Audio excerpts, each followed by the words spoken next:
para todos los que están presentes.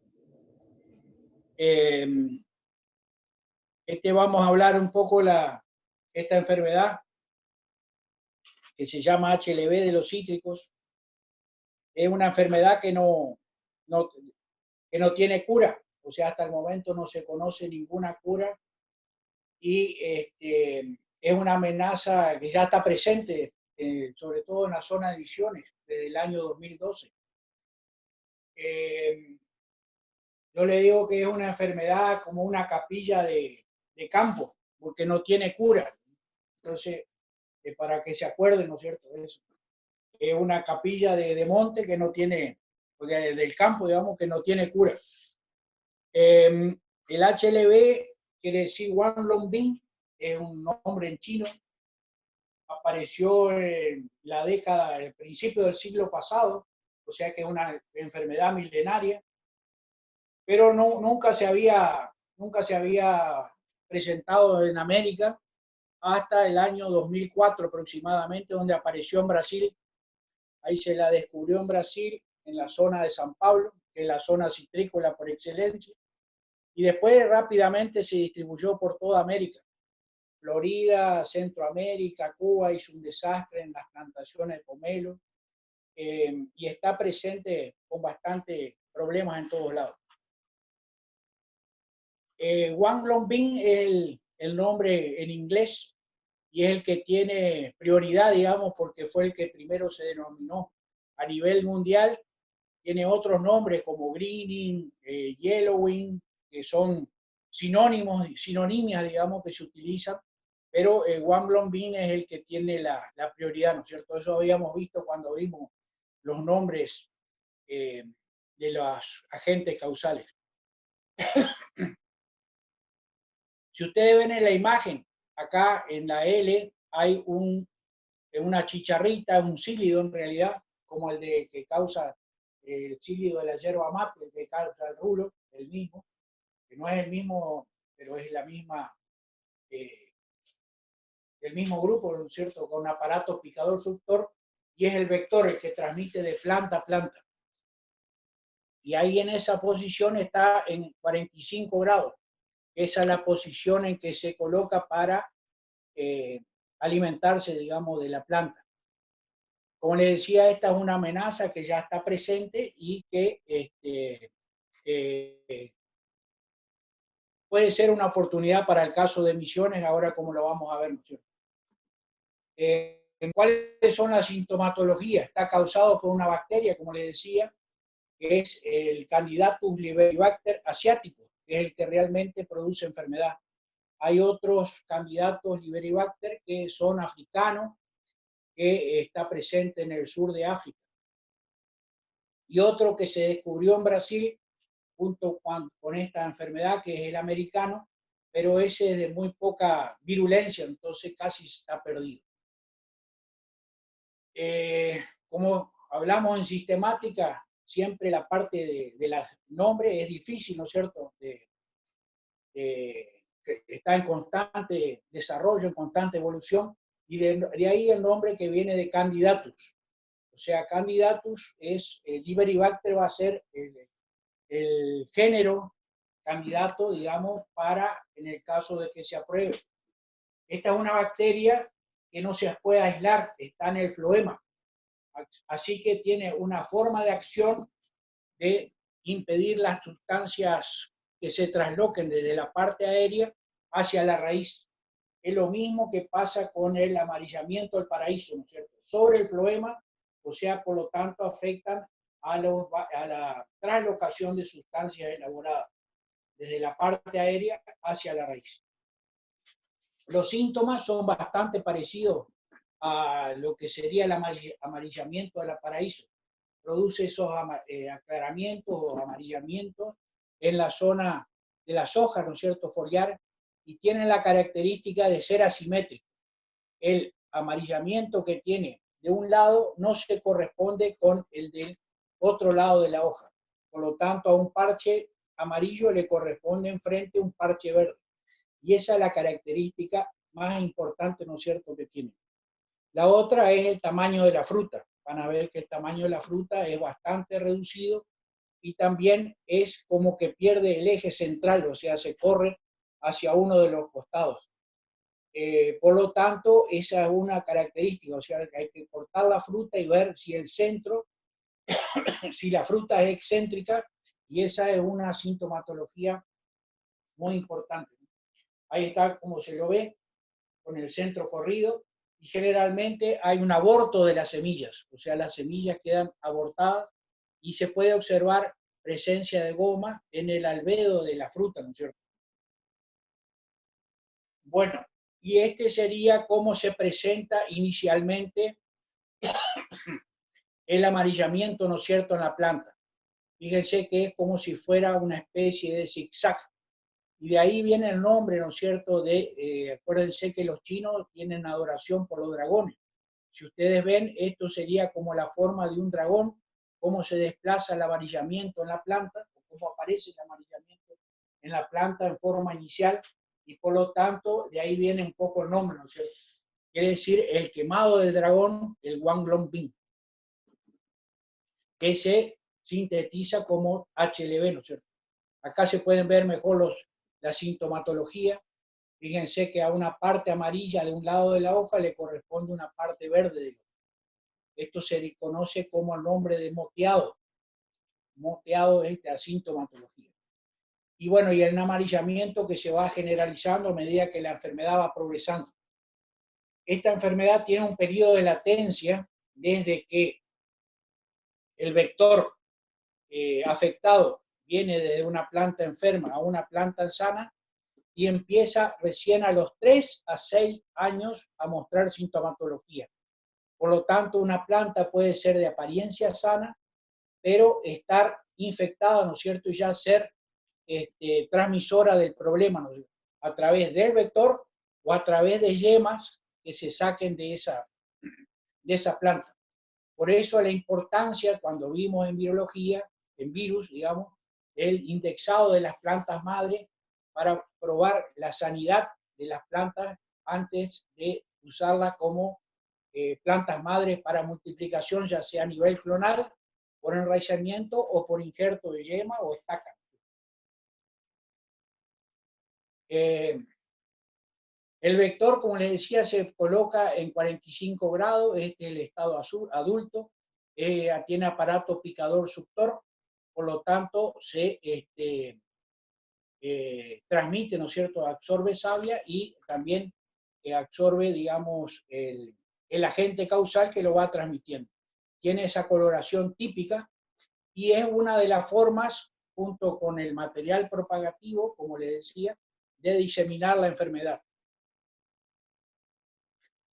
Es de ciclo incompleto, el agente causal se llama diaforina cítrica y presenta la especie de huevos. Después, como es ciclo incompleto, los estadios juveniles se conocen con el nombre de ninfas y se reconocen por el color bien rojo de los ojos, que son de color amarillo con los ojos bien saltones de color rojo. Producen una especie de cera, digamos, cuando están segregando, sobre la cual se puede formar fumagina y siempre ataca a los brotes bien tiernos. Luego viene el estado adulto, ¿no es cierto?, con esa coloración bastante característica. Son de tamaño muy diminuto, por lo tanto son bastante difíciles de observar.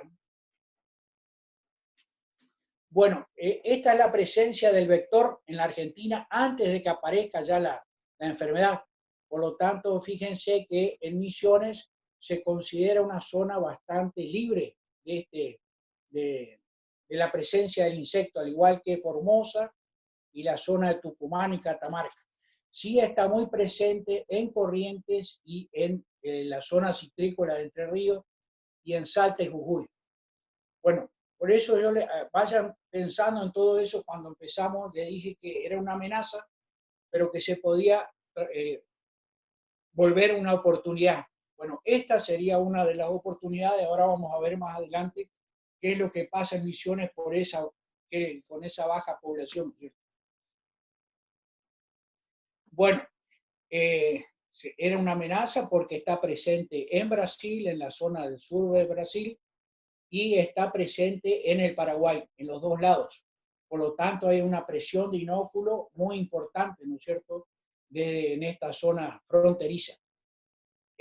Tenemos presente, aunque no en gran cantidad, del vector, que sí está presente, y también tenemos otra cosa que es sumamente importante, que es el mirto, la Murraya paniculata. El mirto es una planta que se utiliza como ornamental, muy conocida en la zona de Misiones, en toda la zona de Corrientes, y este también es una rutácea, o sea, de la misma familia que los cítricos. Por lo tanto, también atrae tanto al vector como también es portadora asintomática de la bacteria que causa el HLV. De ahí el gran riesgo que hay de la presencia o de la consociación con la presencia del mirto, porque, como les digo, es asintomático. Hay muchas campañas que se han dado a nivel de distintas provincias, como es Salta, Jujuy, de erradicar los mirtos de las zonas fundamentales o en la zona de Tucumán, para evitar tener fuentes de inóculo, digamos, asintomáticas.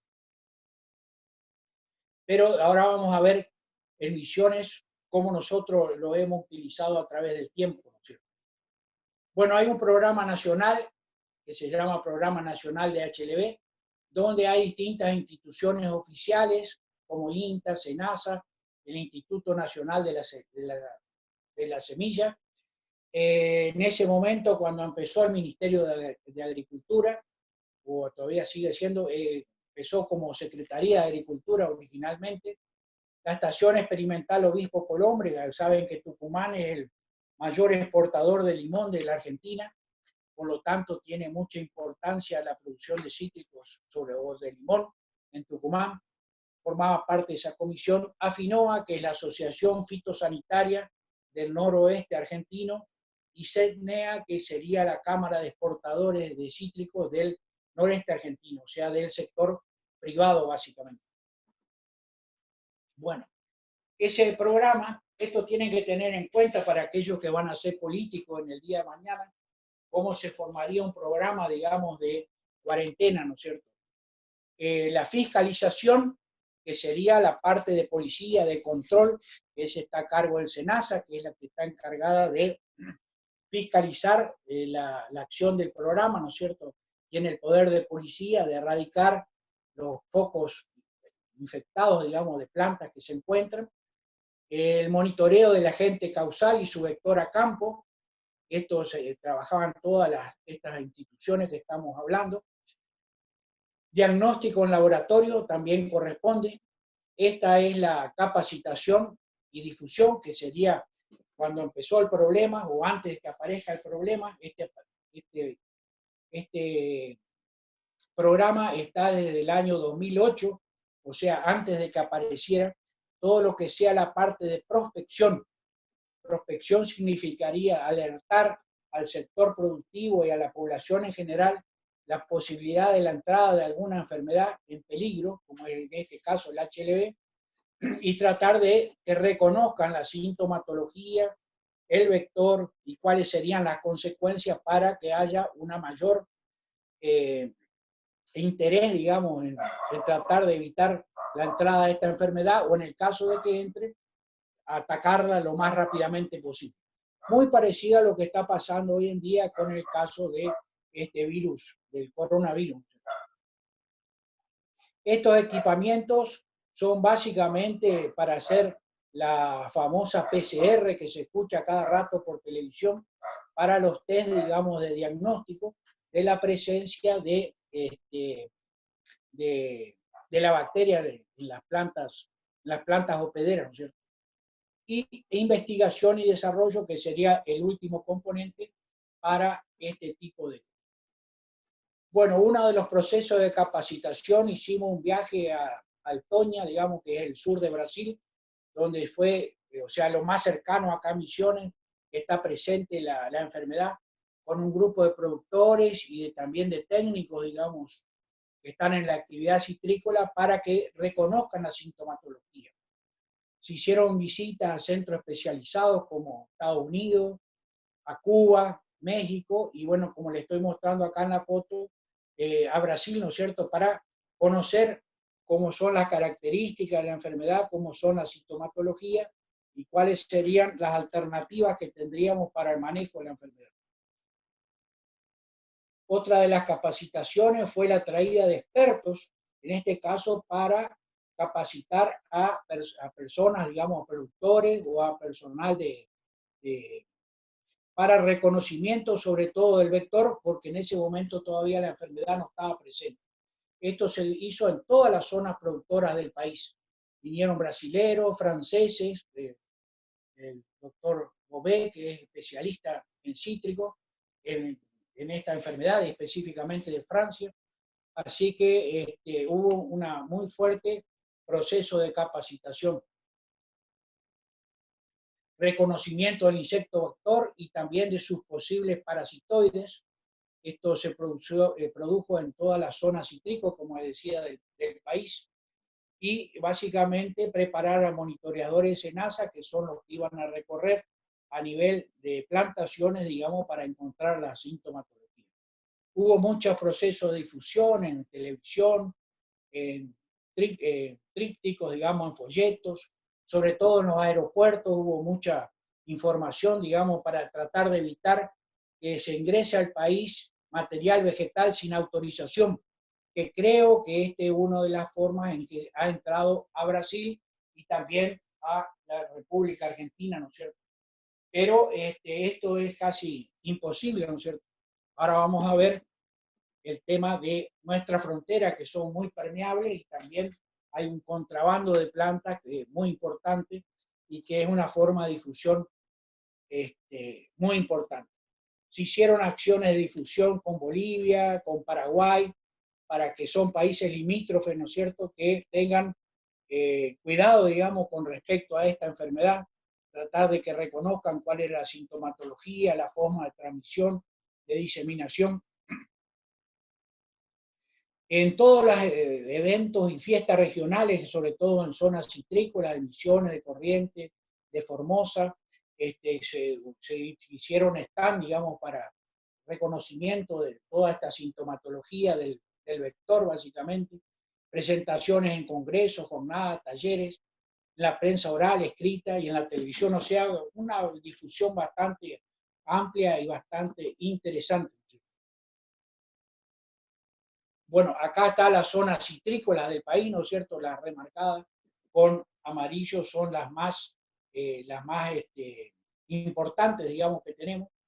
Y también se hicieron sistemas de alarma en base a diagnóstico, digamos, de temperatura y lluvia.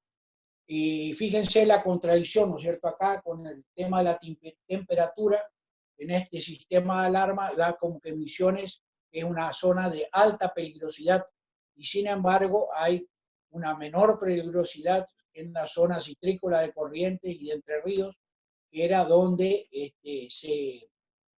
se encuentran mayor poblaciones del vector, ¿no es cierto? Y es un poco más, en este caso se incluyen las lluvias, y fíjense que en este caso Salta y Jujuy, que sí acá coincide, son las zonas de mayor población del vector. Y muy poco o disminuye, digamos, para la zona de Misiones, Corrientes y algo menor en Entre Ríos. Bueno, finalmente en el año 2012, en la zona cercana a Andresito, aparece los primeros síntomas, la primera planta. En la clase pasada, si ustedes se acuerdan, los que siguieron, van a ver, yo les comenté de que Andresito, o en la zona de Andresito, en Puerto Deseado, fue la primera locación que se hizo de HLB a raíz de una inspección de trampas para la lobesia bausiana. ¿Se acuerdan el marzo pasado cuando hablamos de la polilla de la uva? Que hay trampas en toda, acá en Misiones. Bueno, los inspectores de SENASA fueron a ver las trampas de esta presencia, para ver si había presencia de esta polilla de la uva, y en unas plantas cítricas aisladas encontraron las frutas deformadas que yo les mostré ahí arriba. Bueno, esa fue la primera detección que se hizo acá en esta zona de cercana a Andresito, sobre la ruta 101, en Puerto Deseado se llama. Para los que conocen la zona seguramente lo van a ubicar. Bueno, ya que están, les aprovecho para comentar, este es el logo del programa, ¿no es cierto? Programa Nacional de Prevención del HLV.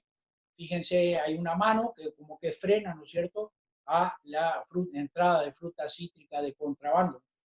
Y abajo están los logos de todas las instituciones que formaron o forman parte de este programa, ¿no es cierto? Bueno, lo que les estoy mostrando acá en este mapa es la zona, las cuadrículas, como trabaja SENASA regularmente, ¿no es cierto?, que trabaja por cuadrículas para detección de foco de cualquier plaga. Y una vez que encuentra alguna plaga nueva, digamos, en una cuadrícula, después comienza a hacer en forma radial al 1,5 kilómetros alrededor del foco, a los 6 kilómetros, a los 10 kilómetros, y así va extendiendo para ver hasta dónde se llega, digamos, la presencia de la plaga que se está buscando.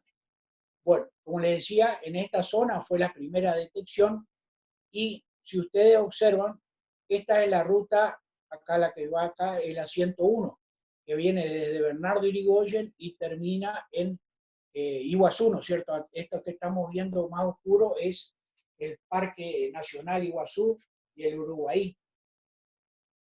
Bueno, y esto que está acá es el puente a Brasil, ¿no es cierto?, por Capanema. Fíjense que todos los puntos rojos son las detecciones que se hicieron positivas en el año 2012. Y los marrones claros son las detecciones que se hicieron al año siguiente, en el 2013. Bueno, todas fueron cercanas a la zona acá de Andresito. Incluso en Andresito hubo muchas detecciones en plantas de traspatio, como se las conoce, a las que están plantadas atrás en el fondo de la casa. Pero la mayor detección se hizo a través de la ruta. A través de la ruta, esta se une con la 101. Fíjense que toda esa distribución de los puntos rojos están en ese sector básicamente. Bueno, esto es muy llamativo de que sea así. Acá está la situación del HLV en el año 2017. Los puntos amarillos son todos los lugares donde se hizo monitoreo, o sea, los reconocimientos o recorridas de las plantaciones, y los puntos rojos son las detecciones.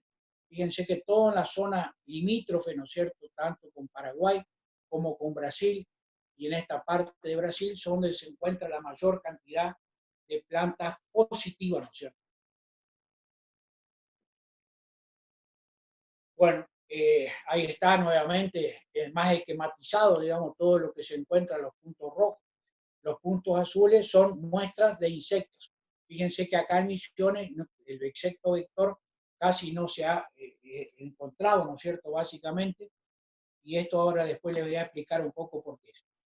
También estuvimos mirando cuáles son las posibles orígenes, digamos, de dónde puede aparecer o de dónde puede haber venido el HLV en Misiones, ¿no es cierto? Y estuvimos recorriendo todos los parques nacionales y provinciales de Misiones. Hicimos alrededor de 1.000 registros con 200 muestras para analizar por PCR, y todas resultaron negativas. O sea, estábamos buscando plantas de cítricos o otras rutáceas que se encuentren en estos parques para ver si eran portadoras de la bacteria. Eso es lo que llamamos citrus asilvestrados, ¿no es cierto?, que están en estos parques o nacionales o provinciales. Y bueno, como les digo, todos fueron relativos. Hay incluso algunas, a ver aquellos que rindieron sistemática, qué árbol forestal pertenece al grupo de las rutáceas, que es muy conocido. A ver si alguno escribe en el chat ahí a qué se trata. Eso es como una pregunta para la clase, a ver, después si no les respondo.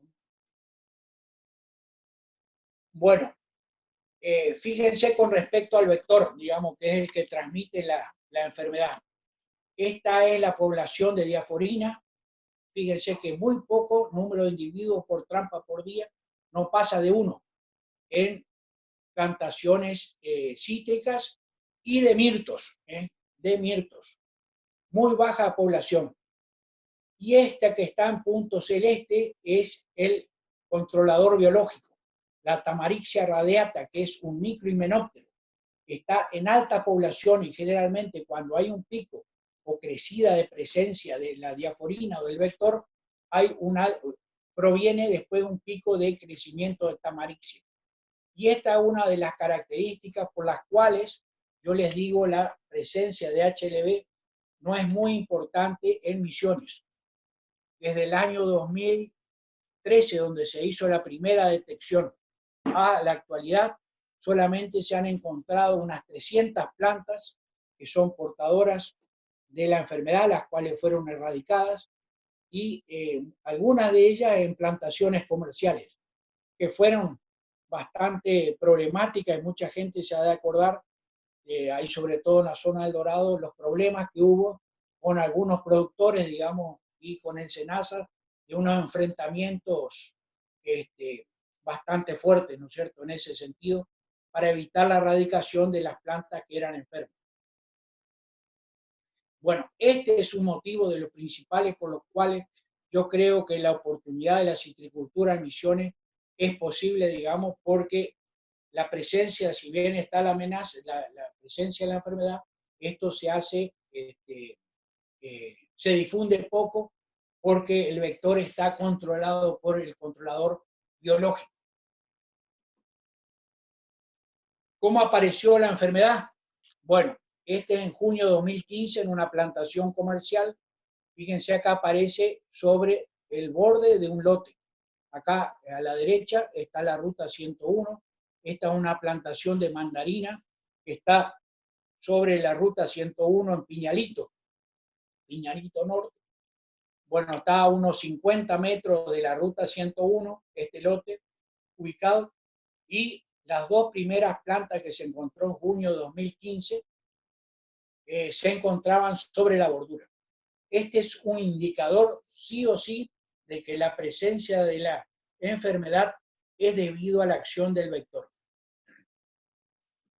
Siempre el vector empieza a actuar sobre las borduras, sobre los extremos de la plantación. Y ahí se puede ver, observar perfectamente cómo está delimitado por las cortinas rompevientos que siempre hemos hablado para el caso, sobre todo de bacterias, para evitar diseminación, cómo funcionan con las cortinas internas, ¿no es cierto? Que estas serían las cortinas túneles, que les llamamos. Fíjense cómo funcionan. Fíjense en el marzo del 2018, o sea, pasaron 3 años y estas son las distintas, cada una, el color de una flechita corresponde a distintos momentos de monitoreo. 2, 4, 5, 6, 7. Bueno, en marzo de este año, o sea, de 2020, tuve la oportunidad de recorrer esa plantación antes de que aparezca este aislamiento y cuarentena. Y bueno, seguían las mismas plantas. Fíjense que siempre están sobre los bordes del lote, no ha penetrado hacia el interior. Y esto es típico de que hay presencia del vector, o sea, la transmisión básica por vector y no por material vegetal. Si fuera por material vegetal, estaría distribuida por todo el lote. Es típico de la presencia del vector y cada flecha, cada color corresponde a un momento de monitoreo. Y siempre cerca del foco principal, como se han ido distribuyendo, ¿no es cierto?, la plantación, pero en forma al azar, ¿no es cierto? Acá está cómo serían las famosas curvas, esas que se habla ahora con el virus, cómo se fue distribuyendo. Meses desde mayo de 2015, donde apareció la primera planta. Fíjense que 35 meses después hay una incidencia de 0,6% en esa plantación, 0,7%. O sea que es bajísima. Ahora vamos a ver algunos índices. Fíjense cómo se dispersa en Florida, en Estados Unidos, con una plantación de naranja, tiene pérdidas de 40%. La dispersión en kilómetros por mes es de 34 kilómetros por mes, dada referencia por este por este investigador. En Brasil, en San Pablo, en plantaciones de 3 años, las pérdidas son muy parecidas a las de Estados Unidos, pero la dispersión es más baja, casi menos de la mitad, ¿no es cierto?, de kilómetros, 12,5 kilómetros por mes. En México, en plantaciones de lima, las limas y los limones son ampliamente susceptibles. Las pérdidas son del 90%, debido a que son altamente susceptibles. Y ahí sí que es, si bien la dispersión no es rápida, están 8 a 12 kilómetros por mes. Y en Misiones, en una plantación de mandarina, que es la que le estábamos viendo en la foto, la pérdida es, como le habíamos visto, de 0,8%, o sea, completamente baja y insignificativa con respecto a las otras lugares que son productores cítricos por excelencia, y pensando que recorrió toda la provincia, desde Piñalito o Andresito a San José, en 4 años, la dispersión es de 6,25 kilómetros por mes. También completamente baja con respecto a aquellos productores. Por eso yo le estoy comentando de que esta es una oportunidad bastante importante, digamos, de producir cítricos, digamos, sobre todo para frutas, para industria, ¿no es cierto?, para jugo, pensando de que hoy la industria de los jugos saborizados ha adquirido mucha importancia. Esto sería más o menos 141 positivas en este momento, en que se está de positivas, digamos, en ese momento, sobre, este es el total de testeo que se hicieron a nivel país. Esto fue para diciembre del 2018.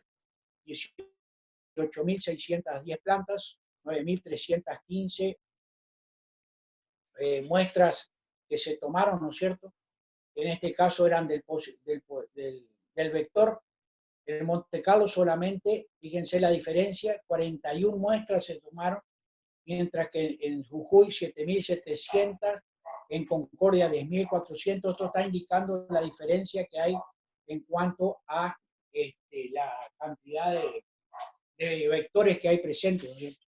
Corrobora un poco lo que estábamos diciendo anteriormente. Y solamente fueron 3 positivos, y estos 3 positivos correspondían a muestras que se encontraron en mirto. Y en muestras vegetales, a nivel país, yo le decía que en este momento hay 300 más o menos aproximadamente que se han detectado. Bueno, 141 corresponden a 41 que se hicieron en Concordia y 90 que se detectaron en Misiones.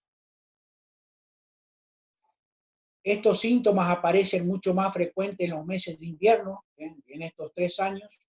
O sea que si uno quiere descubrir plantas de cítricos, o sea, la presencia de HLB en plantas cítricos, debería utilizar los meses de invierno, donde los síntomas son más visibles y por lo tanto ser más fácil para detectarlo. Aunque es una enfermedad que se puede detectar, ese amarillamiento que les mostré originalmente en las plantas, desde bastante lejos, ¿no es cierto? Bueno, eso sería todo lo que tengo sobre el tema de HLB para el día de hoy.